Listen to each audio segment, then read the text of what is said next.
C'est dans les locaux du Parc national à la Plaine des Palmistes que se sont retrouvés les différents acteurs du plan PAPAM, plante à parfum aromatique et médicinal, ce mercredi 4 septembre.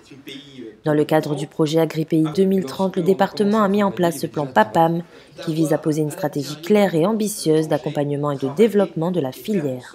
Une activité qui peut offrir de belles perspectives, tant sur le plan pharmaceutique, sur le plan également du bien-être, des parfums. Donc il y a véritablement une source de richesse à travers ces plantes.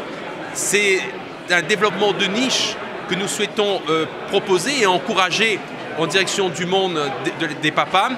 Mais pour autant, il faut que nous puissions aussi récupérer toute la plus-value qui peut être retirée de cette production agricole. La production de PAPAM présente un vrai potentiel pour le développement de l'île, pour la mise en valeur de friches et pour la conservation de l'environnement. Alors, quand on veut valoriser les plantes médicinales, il y a une phase bien sûr de culture, mais aussi ensuite de transformation.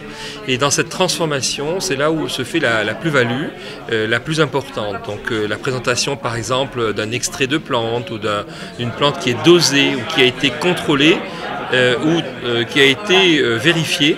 Et donc c'est très important que cette transformation se fasse à l'île de la Réunion, bien sûr pour l'emploi, mais aussi pour le retour sur l'investissement que les agriculteurs, que les producteurs ont mis dans les plantes médicinales.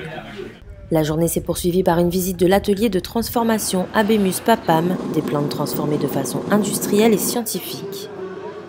C'est un choix de vie, c'est aussi reconnaître notre patrimoine, reconnaître ce que grand-mère, grand-père, grand-père et grand-mère l'a transmis à nous. Ça veut dire la vie de demain.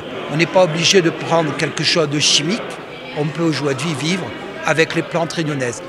Puis c'est à Saint-Pierre que s'est achevée la matinée chez Marie-Rose Séverin, productrice et présidente de la CAEB, coopérative des huiles essentielles de Bourbon, qui se bat depuis des années pour que cette filière atteigne l'excellence. Avant, on avait un petit bobo, on n'allait pas chez le médecin. Nos parents, moi, mes parents, ils soignaient le bobo avec col-col. Nous, on était grippés, ils donnaient à nous un peu de géranium. Nous, on avait mal au ventre, même un peu de pétrole, ils donnaient à nous. Ils faisaient des ababouk. Nous tombaient, ils prenaient un peu de pâte de poule, ils crasaient ça, ils mettaient en cataplasme sur notre blessure. Et le géranium, très bon cicatrisant. Les gens reviennent à ça. De toute façon, le chimique, personne ne veut plus entendre parler du chimique. À travers ce plan PAPAM, le département vise la création de richesses, d'emplois et surtout de bien-être.